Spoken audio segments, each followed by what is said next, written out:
घंटे में उड़ीसा के ऊपर रेनफॉल का डिस्ट्रीब्यूशन फेयरली वाइडस्प्रेड रहा है। इसके अलावा जो 12 जगहों पे हैवी रेनफॉल दर्ज किया गया है। सबसे अधिक वर्षा केंद्रपाड़ा के पट्टामुंडई में 102 मिलीमीटर दर्ज की गई है। हाईएस्ट मैक्सिमम टेम्परेचर बोध में 37.5 डिग्री सेल्सियस ऑब्जर्व किया गया है। सिग्निफिकेंट वेदर सिस्टम की बात करें तो पहले तो आज हमारे उड़ीसा में 28 मई को ऑनसेट ऑफ मानसून जो है डिक्लेयर कर दिया गया है, जिसमें कि जो मलकानगिरी कोरापुट पूरे के पूरे डिस्ट्रिक्ट आ गए हैं और कुछ पार्ट जो बचा आया है नवरंगपुर, कालाहांडी, रायगढ़ और गजपति का, जो कि मानसून की नॉर्दर्न लिमिट में कैलकुलेट हो रहा है। इसके अलावा दूसरा जो सिस्टम है ट्रफ लाइन, जो कि साइक्लोनिक सर्कुलेशन वेस्ट राजस्थान के ऊपर है, वहाँ से नॉर्थ छत्तीसगढ़ आती हुई दिख रही है, जो कि समुद्र सतह से 0 से 9 किलोमीटर पर बनी हुई है और वो ईस्ट राजस्थान और मध्य प्रदेश के ऊपर से होती हुई आ रही है। तो इसकी प्रभाव की वजह से जो है बारिश रहेगी हमारे नॉर्थ इंटीरियर उड़ीसा की तरफ। और अगर बात करें सिस्टम की, तो जो कि एक कल का लो प्रेशर एरिया था, वो सुबह में well marked low pressure area बन गया था north west bay of Bengal के ऊपर ऑफ उड़ीसा कोस्ट के ऊपर, वो परसिस्ट कर रहा अभी। उसकी जो साइक्लोनिक सर्कुलेशन है वह समुद्र सतह से 7.6 किलोमीटर ऊंचाई तक बनी हुई है और ऊंचाई के साथ वो दक्षिण दिशा की तरफ टिल्टेड है, झुका हुआ है। यह सिस्टम जो है स्लोली धीरे धीरे नॉर्थवर्ड मूव करने की संभावना रख रहा है और यह अगले 24 घंटे में नॉर्थ बे ऑफ बंगाल के ऊपर डिप्रेशन बनने की संभावना रख रहा है। यह डिप्रेशन में बदल जाएगा, कंसंट्रेट हो जाएगा।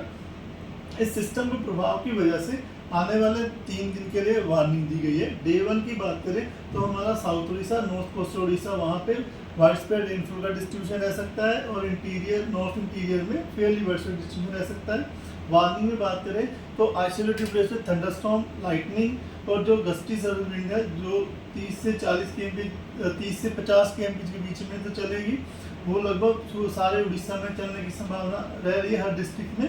उसके अलावा ऑरेंज वार्निंग या येलो वार्निंग हैवी के लिए दी गई, वहाँ 40 से 50 kmph की रफ्तार से चल सकती है। तो ऑरेंज वार्निंग में हैवी टू वेरी हैवी जो डिस्ट्रिक्ट दिए गए हैं भद्रक, केंद्रपाड़ा, जगत सिंहपुर, गंजम, गजपति, रायगढ़ और कोरापुट डिस्ट्रिक्ट शामिल हैं। और दूसरा हैवी रेनफॉल में बालासोर, जाजपुर, कटक, खुर्दा, पुरी, नयागढ़, कंधमाल, कालाहांडी, नवरंगपुर, ये सब डिस्ट्रिक्ट हैवी रेनफॉल आइसोलेटेड से होने की संभावना रख रहे हैं। इसकी वजह से येलो वार्निंग दी गई है। 29 तारीख को भी होल उड़ीसा में फेयरली वाइडस्प्रेड डिस्ट्रीब्यूशन रह सकता है, क्योंकि कल सिस्टम जो है डिप्रेशन में बदलने की संभावना रख रहा है।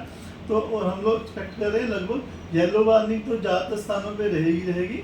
आइसोलेटेड प्लेस में heavy to very heavy rainfall Mayurbhanj, Balasore, Bhadrak, Kendrapara district में आने की संभावना है। और हैवी रेनफॉल जो है क्योंझर, ढेंकनाल, जाजपुर, कटक, जगत सिंहपुर, नवरंगपुर, कोरापुट, मलकानगिरी इन डिस्ट्रिक्ट में आ सकती है।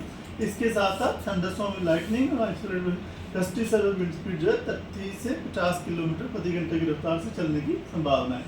डे 3 में जो है मयूरभंज, बालासोर, गजपति, रायगढ़, नवरंगपुर, कोरापुट, मलकानगिरी इन डिस्ट्रिक्ट में आइसोलेटेड हैवी रेनफॉल के लिए येलो वार्निंग दी गई है 30 तारीख को। उसके बाद डे 4 में स्कैटर्ड रेनफॉल का डिस्ट्रीब्यूशन रह सकता है। 31 तारीख को 1 जून में जो है हमारा isolated rainfall distribution north coast Odisha और साउथ उड़ीसा में रह सकता है। 2 और 3 तारीख को जो है गजपति, रायगढ़, कोरापुट, मलकानगिरी में आइसोलेटेड डिस्ट्रीब्यूशन रहने की संभावना है 2 और 3 जून को।